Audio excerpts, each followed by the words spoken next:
សែនព្រួយកូនឡងនឹកនួនអងបងគេងពុំលុកព្រោះតែសម្រស់អាណែតអូនហើយរូបអូននេះហើយឲ្យបងខ្លោចផ្សានៅតែស្ដាយ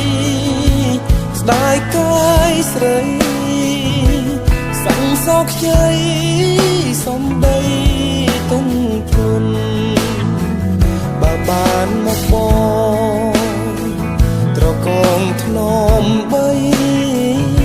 មិនឲ្យរូបស្រី